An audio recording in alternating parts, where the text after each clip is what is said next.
কেইবাদিনো ধৰি মানসিক অশান্তিত ভুগি থকাৰ বাবে আজি অগ্নিনাভ মন্দিৰলৈ বুলি গৈছিলোঁ। কিজানিবা মনটো অকণমান ভাল লাগে বুলি। তালৈ গৈ এনেকুৱা আচৰিত ঘটনা এটা দেখা পালোঁ। আগতে যদিও মই ইয়ালৈ 3বাৰ আহিছোঁ, আজিৰ সৈতে 4বাৰ, কিন্তু আগতে কেতিয়াও এনেকুৱা ঘটনা দেখা নাছিলোঁ। আজি যিটো ঘটনা দেখিলোঁ, বহুত ভয় খালোঁ। ভিডিঅ'টোৰ শেষত মই আপোনালোকক জনাই দিম যে ঘটনাটো কি আছিলে। আৰু আজি প্ৰথমৰ পৰাই মোৰ মনটো একেবাৰে ভাল লাগি থকা নাছিলে। যেতিয়া মন্দিৰৰ গেটৰ ভিতৰলৈ সোমাই গৈছিলোঁ, তেতিয়াই মোৰ একেবাৰে গাটো শিয়ৰি উঠিছিলে।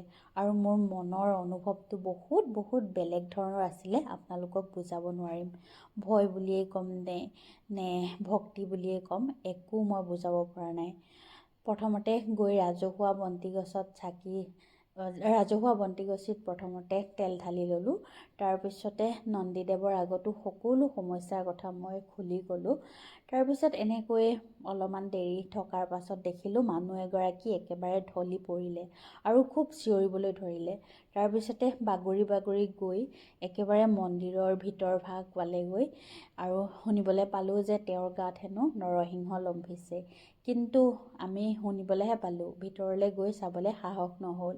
গাটো বহুত কঁপিবলৈ ধৰিলে, বহুত ভয় লাগিলে, সেইকাৰণে ভিতৰলৈ গৈ নাচালোঁ। কিন্তু অলপমান দেৰি থকাৰ পাছতে দেখিলোঁ আকৌ এজন মানুহ একেবাৰে ঢলি পৰিলে ফিট হৈ পেলাই। তেওঁ কিন্তু হাই প্ৰেছাৰ থকা যেন লাগিলে। তেওঁ বহুত কষ্টও পালে, একদম পকাত জোৰে মূৰটো দি পেলাই পৰিছে।